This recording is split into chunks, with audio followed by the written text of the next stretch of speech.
Welcome to the Planning Commission for the City of Anderson. We'll start off with an invocation by Jeff Gilbo. Bow our heads. Dear Lord, we thank you for this day. We thank you for the ability to gather here tonight to do the city's business. May what we do here tonight be pleasing in your sight. In your name we pray. Amen. Amen. For those that have received the packet, we have the minutes from our June 2nd, 2020 meeting. Please look it over. Is there anything that needs to be changed? Hearing none, can we have a motion for approval of minutes? So moved. All right, second. All in favor say aye. Aye. Any opposed? All right, next elections of officers. Right now, the officers are, I am chair, Ron Sconiers is vice chair, and Silandria is the secretary. Any motions or? Motion, let's take the same.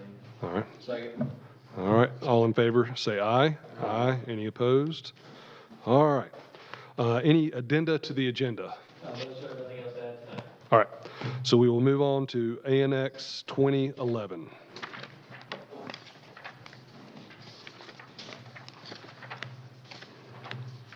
The applicant is proposing to annex and zone to RM10 multifamily approximately 1.78 acres of land at the intersection of Southwood Street and Trenton Drive. That would be this parcel and this parcel here. The applicant is also seeking to rezone the adjacent 3.37 acre parcel that's currently in the city. And they're seeking to rezone that from R5 single family to RM10 multifamily. The applicant is seeking to develop a 40-unit townhouse project on the property. In terms of existing zoning, the subject property is currently zoned again, combination of R5 in the city and is not zoned currently in the county. Surrounding properties are zoned a combination of R5 single family, RM10 multifamily, and NC neighborhood commercial. And the surrounding county property again is not zoned. The RM10 district allows for a variety of single and multifamily housing options. They are proposing again a 40-unit townhouse development on the site. Again, the development itself is not really up for conversation tonight. Really, it's just the zoning. They'll have to come back with a subdivision plat and all that at a later time. This gives you an idea of the type of project that they're looking at on the property. Again, the proposed 40-unit development would be within the 10-unit per acre maximum for this district. In terms of existing land use, the subject property is currently vacant. Surrounding properties include a variety of single-family, commercial, and institutional uses. The future land use map and comprehensive plan do not address this area because it is outside the city limits. The adjacent city property is considered to be medium-density residential. This land use category is consistent with the R5 and R10 single-family zoning districts.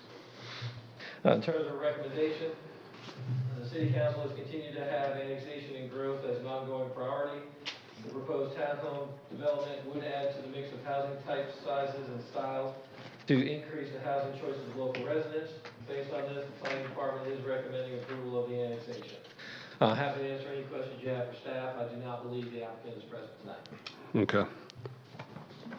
So we're voting on both the annexation and the RM10? Correct. So it would be annexation and zoning of the two parcels here, that there's no house there or there currently. Okay. But the annexation and zoning of these two to RM10 and rezoning of this parcel from R5 to RM10. Okay. Did we receive any calls on this? I received one call from a neighbor who was, of course, interested in what was going on. She was concerned about whether it would be public housing or not. What the applicant has told me is that these will be for sale townhouse units, each with their own parcel of land. Any other questions for staff? Hearing none, do we want to, someone wants to make a motion? All right. Second.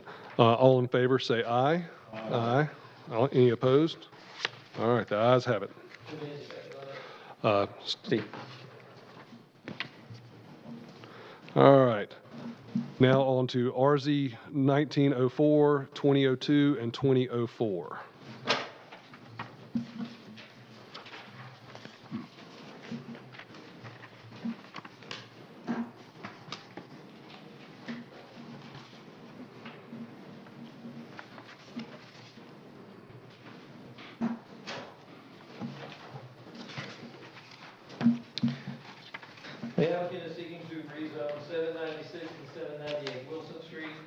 328 Kingsley Road and 209 through 217 Williamston Road from a combination of R15 single family and RM10 multifamily to RM18 multifamily.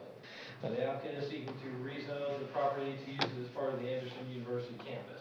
The bulk of the rest of the campus is already zoned RM18. That's one of the two districts that allows colleges and universities as a permitted use.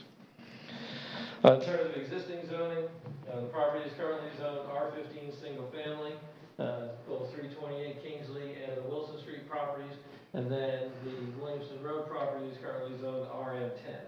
That technically does not require a rezoning. That district does allow colleges and universities. They just want to make them all consistent with the same zoning, which is why that's part of this request. Surrounding properties are zoned R10 and R15 single family and RM18 multifamily. The R15 single family district allows single family residential uses on lots of at least 15,000 square feet. The RM10 district allows for a variety of single and multifamily residential uses. Again, university campuses are allowed as a conditional use in this district. Main condition being a certain property size in order to have that use. Again, 3 acres for minimum use. Yes, We'll get through the staff report. The RM18 zoning would allow the properties to be used for a variety of school functions. In terms of existing land use, the Kingsley Road property currently contains a single-family house. The university would like to convert this house for use as a campus ministry building. The Wilson Street properties both contain single-family houses. The university would like to continue to have students living in those. And the Williamson Road property contains the Stringer Commons dormitories. No changes are planned for this property. Surrounding uses include a variety of single-family residential, institutional, and commercial uses. In terms of the future land use map for this area, our map shows it being multifamily and low-density residential. The multifamily designation is consistent with the RM10 and RM18 multifamily districts, while the low-density residential district is in keeping with the R15 and R20 single-family zoning district. Staff is recommending approval of this request. Happy to answer any questions you have for staff. The university is represented here tonight as well if you have any questions for them. Whose house was that on Kingsley? Who is the previous owner of the? Stuckey, Leela Bar. I didn't understand that. Stuckey, Lila Stuckey. And so they pretty much own everything else on Kingsley now except for this house here. As you can kind of tell from the zoning going around, where they've already rezoned the properties. That one house is that left, is that George Sullivan? Yes. Yes. Okay. Did we receive phone calls for any of these? I received 2 phone calls, really in relation to the Wilson Street, and one from a neighbor across the street, and they stated no objection to it. The second call was from a neighbor on Wilson Street, and they were very complimentary of the college and the uses there. They did have a question about parking. And I said that I would talk to the university about the parking, and we have talked, I believe Maurice talked to them a little bit about that today, where there's going to be some limitations on the number of cars that can park at that house, and the rest will be directed to the other university parking areas. Okay. Any other questions for staff? Did AU contact George and Sullivan? I believe they've had conversations, but I believe that Whitaker has had conversations with them, but with us tonight. Right. I've not heard anything from Mr. Sullivan about the sign's been out there, and we've not received any phone calls from him. But Okay. All right, so no other questions for staff. We'd like to ask questions of the applicant. I have a question for the applicant. Who wants to be speaking for? I'll be happy. All right. Do we want to have everybody stand? So just stand, state your name and roll with the university. And I have a question for you. Yes, I'm Omar Rashad and Anderson University Administration and Grant. All right. On the question of parking, with Wilson being more of, it's not really it's campus adjacent. So what is the, with the Stringer Commons, you have parking in front, but with these two houses, what's the protocol for parking for those? Sure. My family lived at 798 Wilson for 2.5 years, January 2017 to August of 2019. Okay. And so during that time, campus safety is one of the areas that I work with as well as facilities. So we actually work with both the city and the DOT to have signage added to that street and to the contiguous neighborhood streets to restrict student parking. So we actually implemented that, I believe it was the summer of 2019, no parking on the street by Anderson University students, and we enforce that. We internally ticket. The city doesn't enforce that. We made that, took that simply we wanted to be good neighbors, we wanted it to be respectful. We wanted to also avoid what was happening with it, when you have cars parking on the street, then they made a very narrow passage for any vehicular traffic, and it created a risk, a safety risk. So that was one of the changes that we made. In regards to these specific properties, what we would do is restrict it to no more than 2 cars per property that can park, and they have to park off the street in the driveway. Both cars have driveways. The 798 has parking in the rear of the house as well as a driveway, and 796 has a driveway right off the street. So the remaining student vehicles will be required to park in university lots, and then you can just walk or shuttle back and forth to the parking. So that's something we really try to be sensitive to, both in the Springdale community as well as Wilson and in that area. Does that answer the question regarding the parking? Yeah, that answers mine. How many students do you plan on living in these 2 houses? Aren't these relatively small houses? They are actually, the 796 is around 2,500 square feet. 798, I do not recall, so I don't want to misquote it. One of our staff may know the figure for that.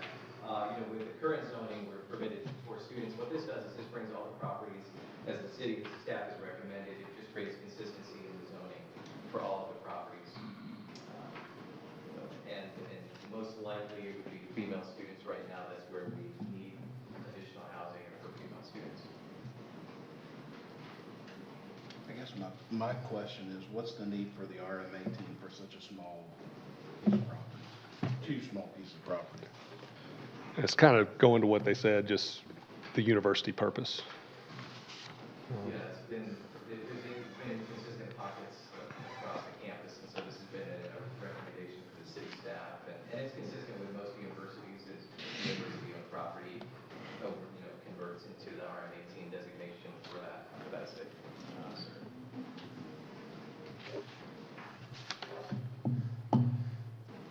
Any other questions for the applicant?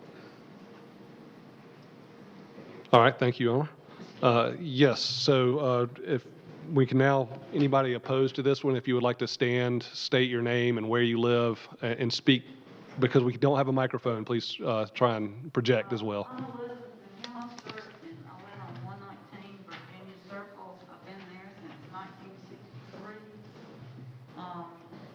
The house on the corner of Wilson adjoins my property, and we're concerned about the parking, because even when our neighbors, when their daughters started driving, they had to pull down in our yard to get in and out of that little driveway. Now, the other house on Wilson Street, it's only a 2-car parking area.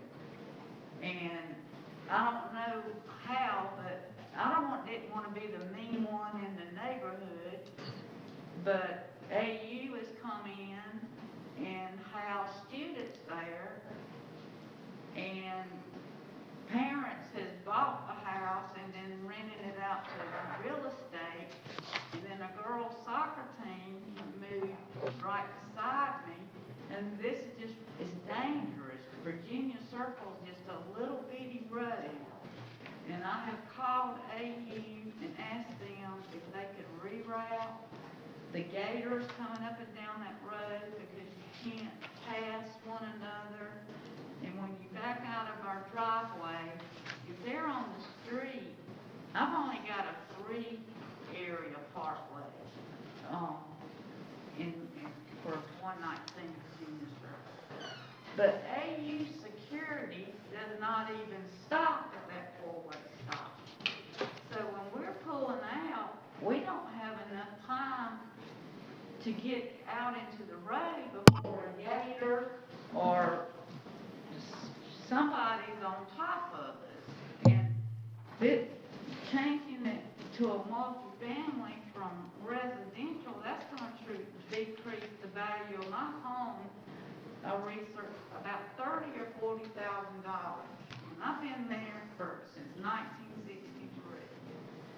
And on down Virginia Circle, there's college students moving in the houses, which none of the residents are notified. AU even built a concrete parking lot at the bottom of our road to house 4 students on Virginia Circle.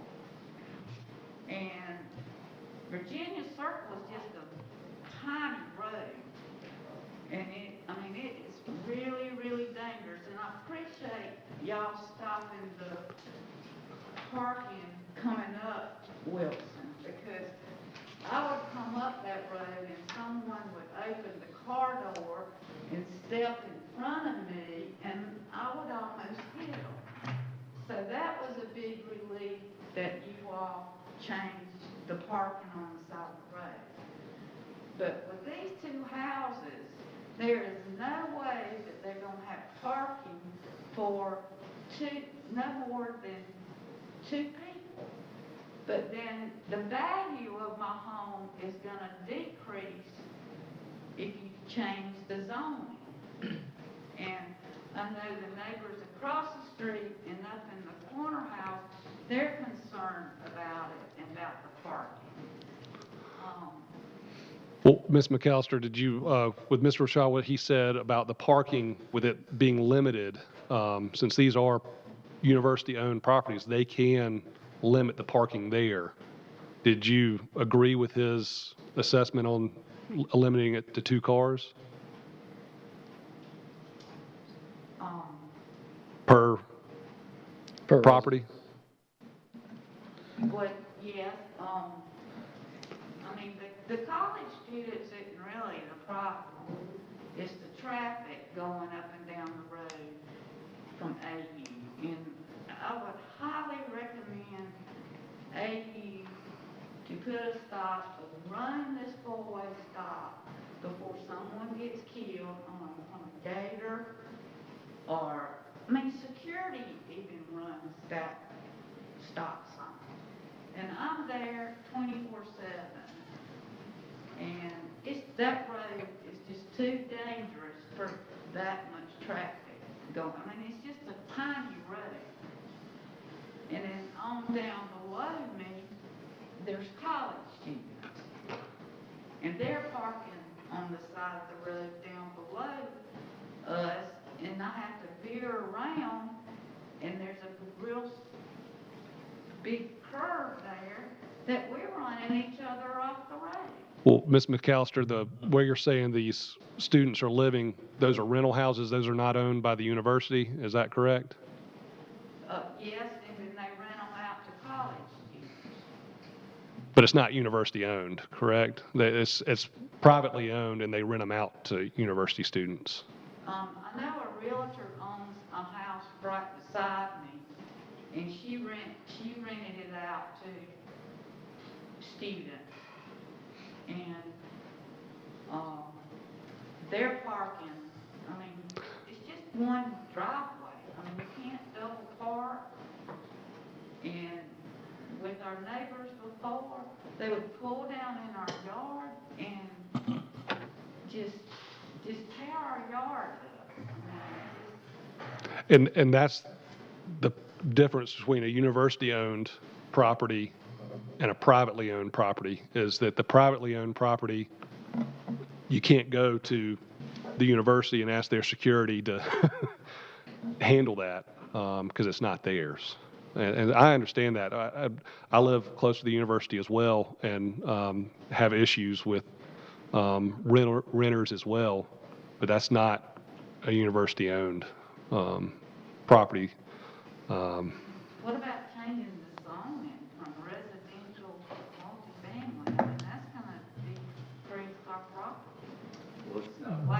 That is a valid point. And so we'll definitely take that up.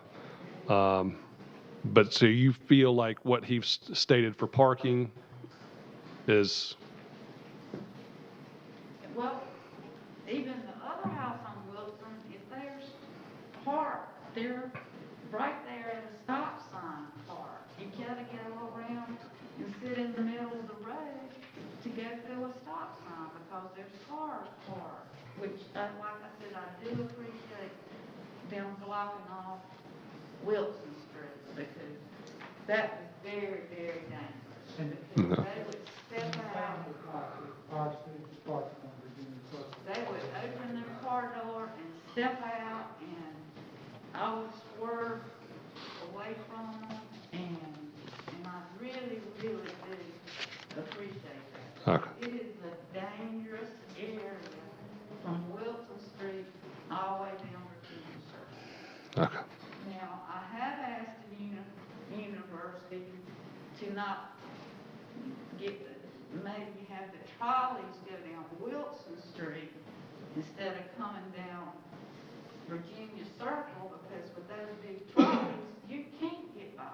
You can't, you have to, there's no getting by. So AU did route the trolleys to go down Wilson Street, which is a bigger street, but Virginia Circle, as you know, is a very, very tiny road. And it's, Well, perhaps we could work with the city to take some of the steps that we did with Wilson. If that's, again, I know that's not the issue tonight, but we want to be good neighbors and respectful and ensure as much safety as we can. So we'll follow the city's lead on any recommendations for eliminating street parking on Virginia Circle or any other contiguous streets. Where they can. but changing it to, a single dwelling to a multiple neighborhood is gonna decrease the value of a home between $30,000 and $40,000. And I've been there since 1963. And I do understand that, but the university has been there since 1911. The university has been there since 1911. I grew up across the street as well, and it was kind of a great place to grow up around and everything else. So I do understand that that can have an effect. So we will take that into consideration as well. So thank you. Hang on one moment. Anything other than the rezoning and the parking and the trolley? If they could reroute the AQ Gators and all the utility vehicles to go down Wilson instead of Virginia Circle, that would ease my mind. Okay. Well, thank you, Ms. McAllister. And now we go back for about 5 minutes. I think we've talked about the trolley and the transportation, and obviously you can take those up. The RM18, is that a definite need for that Wilson going forward? Absolutely. It's critical for the campus to be consistent. I know our properties, we've had conversations with campus master planners, with multiple campus master planning firms, and conversations with the city that this is important. It actually preserves the property value. And as you stated and noted that if you look over the history of the properties that are contiguous to the campus, that the rising tide lifts all boats, and that those properties have appreciated significantly. And in most cases, when people list properties, the first thing they reference is near Anderson University as a selling point. So I don't think that the property value argument is a appropriate argument, a relevant argument to the value being diminished or decreased. Actually, it's quite the opposite. But, yes, sir. Okay. Unless any other would like to add anything. Is there any other residents that have anything to?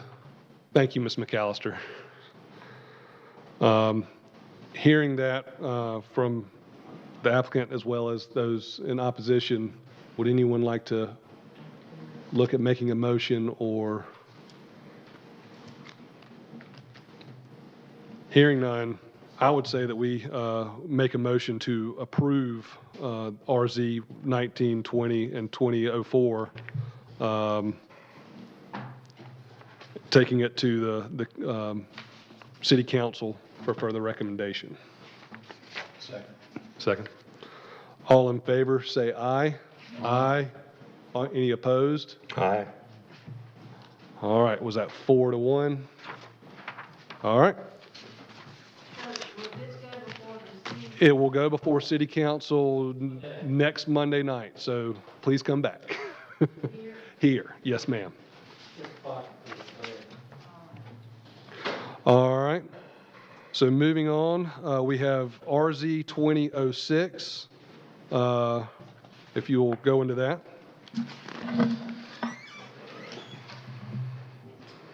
The applicant is seeking to rezone 500 Blakely Street from RM10 multifamily to MC neighborhood commercial.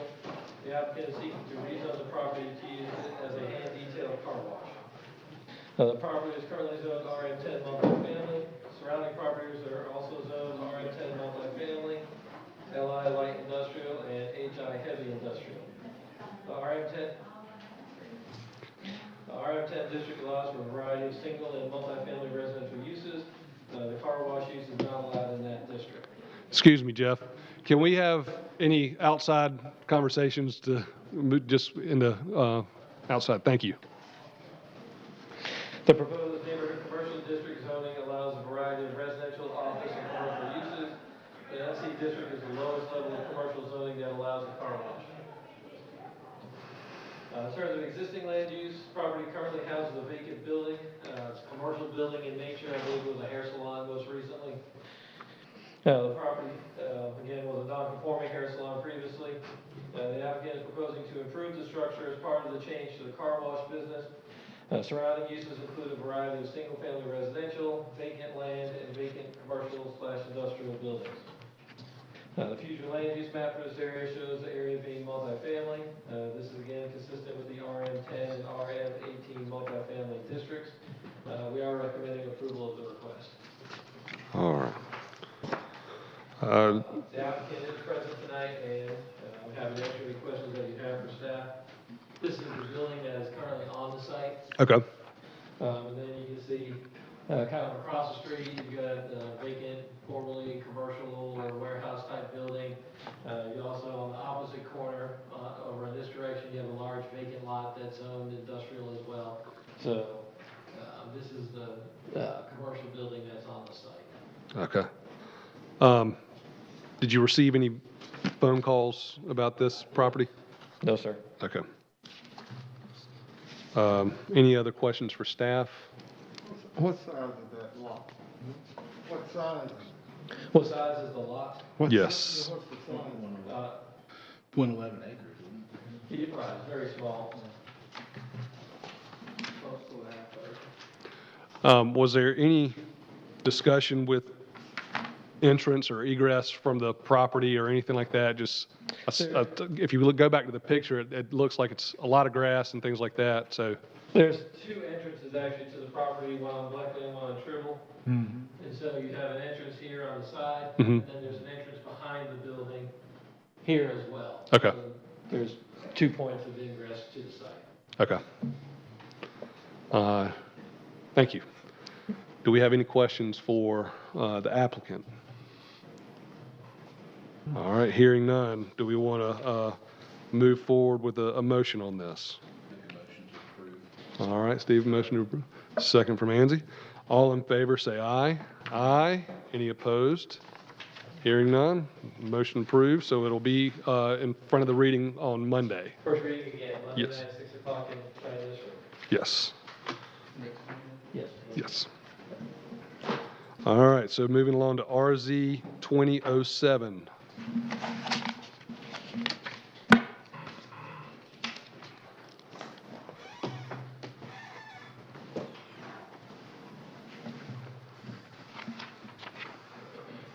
The applicant is seeking to rezone 1310 East River Street from general commercial to heavy industrial. The applicant is seeking to rezone the property to use it as an outdoor storage area for a towing business. Property is currently zoned general commercial. Surrounding properties are zoned R5 single family, RM10 and RM18 multifamily, and general commercial. Now, the GC district allows for a variety of residential, office, and commercial uses. The district allows an automobile service station as a conditional use, with the main condition that all repairs must be conducted within a completely enclosed building. It also states that the storage of vehicles for reasons other than sale must be within a completely enclosed building, L4 high wall or F2 fence.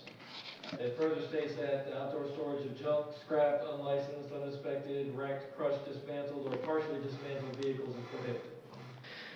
This is why we don't feel that the storage yard for towing business is allowed under the general commercial language.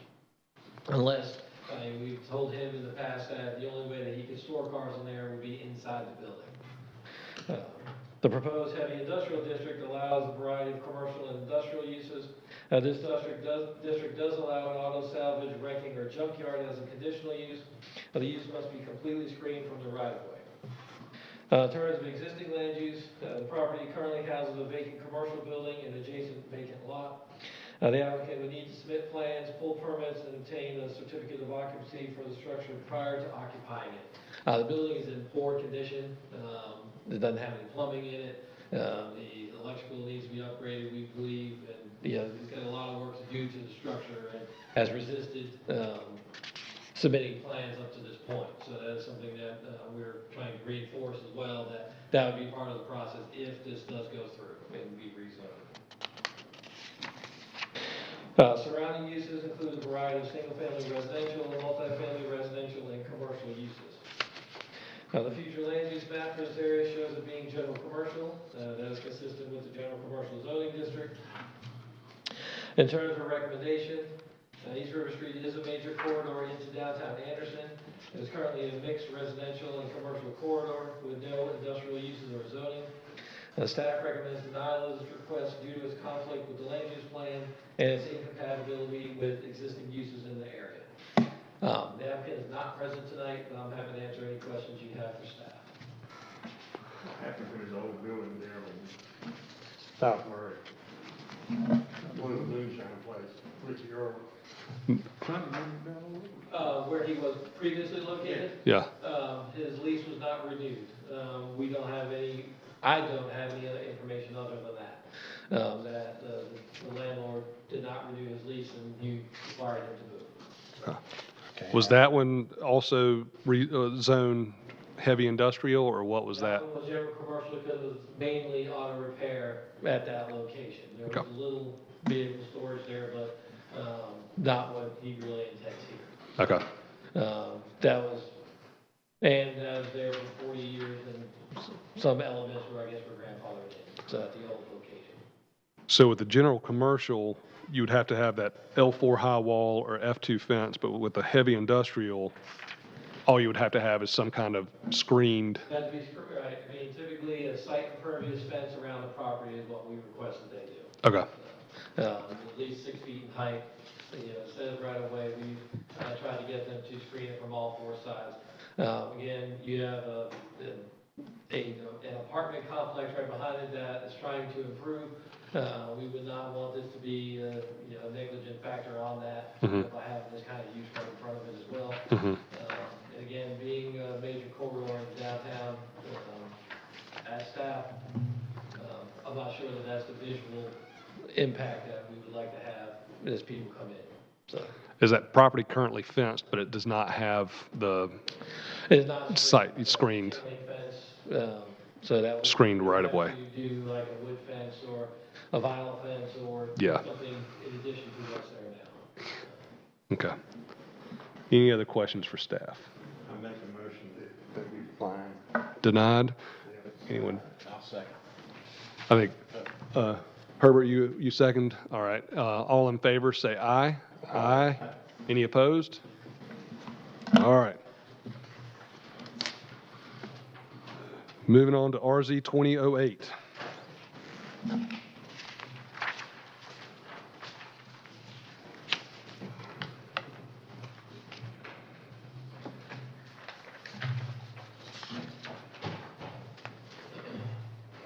The applicant is seeking to rezone 304 East Highland Avenue from RM10 multifamily to LO limited office. The applicant is seeking to rezone the property to live in it and to use as her spa business. So she owns Oasis Day Spa, which used to be located downtown. She has moved out of that location and is trying to move the business to her house here. The property is currently zoned RM10 multifamily. Surrounding properties are zoned a combination of RM10 and LO limited office. The RM10 multifamily district, again, allows for a variety of residential uses. It does allow home occupations, but really only as an office use. Business activities that require you to come to the property to engage in the service are not really allowed under our home occupation guidelines. It's really more office and work takes place someplace else, or office only, like an internet sales type thing will be allowed. The proposed limited office district allows for a variety of residential and office uses. Spa use is allowed in the district. The applicant will need to contact the building department about any building code requirements. There may need to be some work done to separate the living space from the business space if this is approved. In terms of existing land use, the property is currently in use as a single-family residence. Surrounding uses include a variety of single-family residential, office, and institutional uses. Future land use map for this area shows it being multifamily. This designation is consistent with the RM10 and RM18 multifamily zoning districts. In terms of recommendation, this property is an area of transition. It is bordered on two sides by limited office zoning. Everything on the north side of Highland is zoned limited office or neighborhood commercial. She has limited office to the east.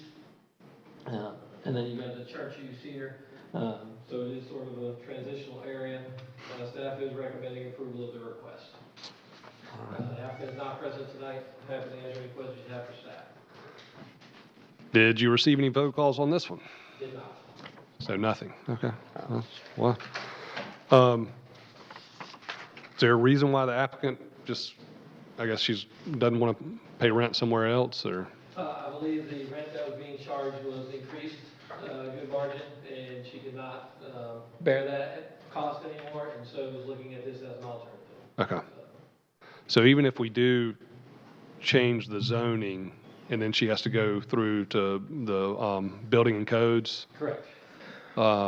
what happens if she can't do her business in there? Is it going to it'll stay limited office, correct? It would stay limited office, but that allows residential, so it wouldn't really be a change to her current situation. She could continue to live there by right. Okay. And, give her options, Okay. I guess, in the future. Okay.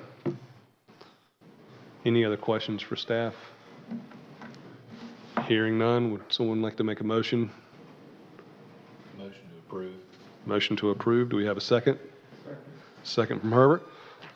All in favor, say aye. Aye. Any opposed? All right, hearing none, it will be moved forward. We have SD 2001.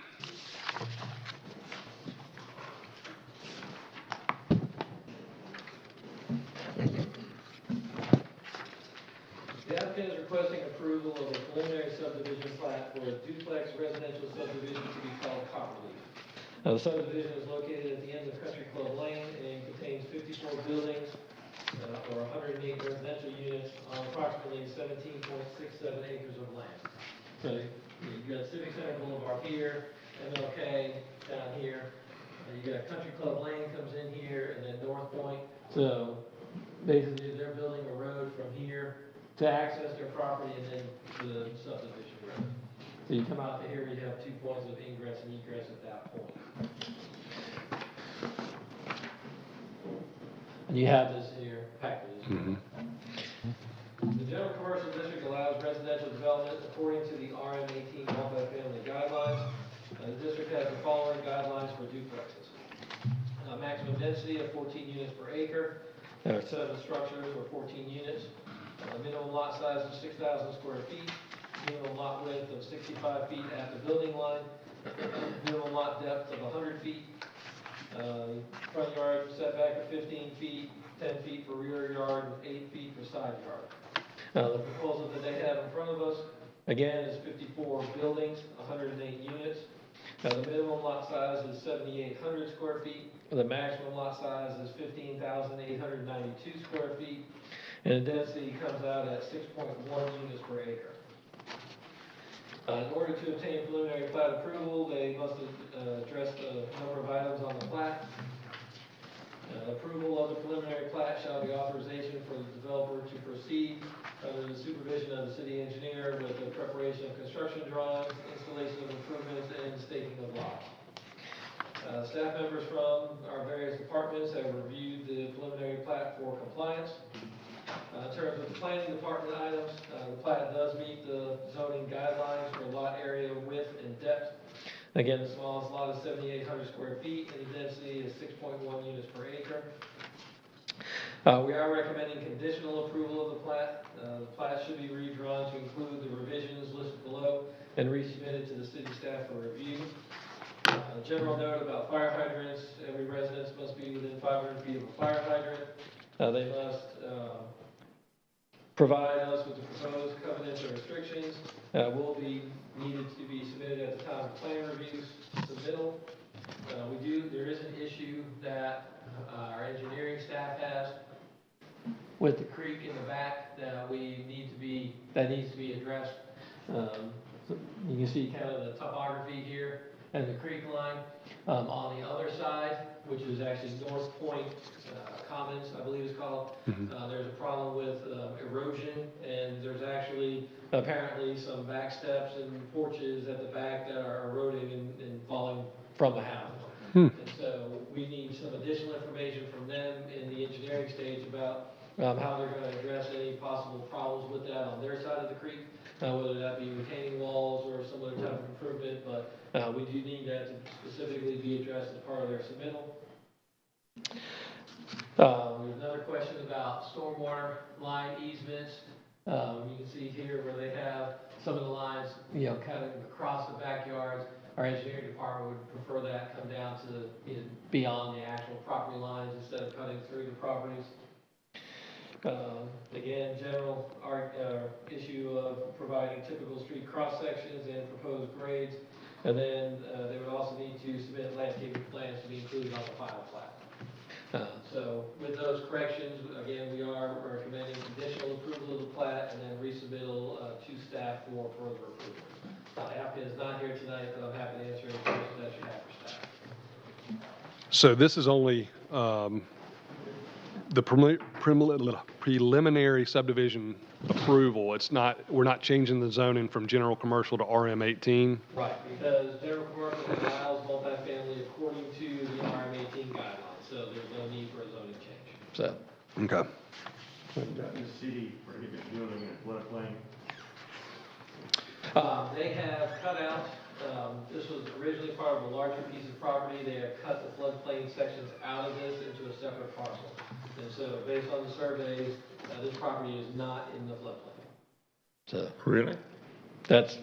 Surveyors and everybody we talked to, that's what we have been told. Even with the erosion on the back end and everything? Not what we've been told. Is North Point, are those duplexes as well? Those are, Yeah. they're sort of, I think there's a mix, there's a couple of single family, there's a mix of townhouses, Okay. kind of multifamily behind it, and then, So I was going to say, will you go to the other, the country club apartments here, yeah. as you come down, you get all this commercial in the front here, and then again, North Point Green, you've got some individual structures here. There's mostly, I think, more Yeah, that's the old townhouse type Lowe's. attached. That's the old residential Lowe's, property in the there. armory. Oh, okay. Yeah. And then you've got the armory here at the bottom. Yeah. So. But this property here, that you see here, this was the floodplain land that was cut out, and surveyed off into its own parcel. And so you see the new here without a tax map number, that's the new parcel that was created. Again, that was, we've been told is outside of the floodplain area. So what happens if it's not? But that's why we need that address on the backside. Okay. We need more information from them about that, to satisfy our engineering staff So- and stormwater staff. So basically, if we approve the preliminary plat, I don't know why I can't say that tonight. If we approve that, then they still have to come back with the engineering and everything else. And we still have to go through all our staff review processes in terms of engineering, stormwater, utilities, landscaping on my behalf, all those things need to be addressed Okay. in the engineering documents. So, All right.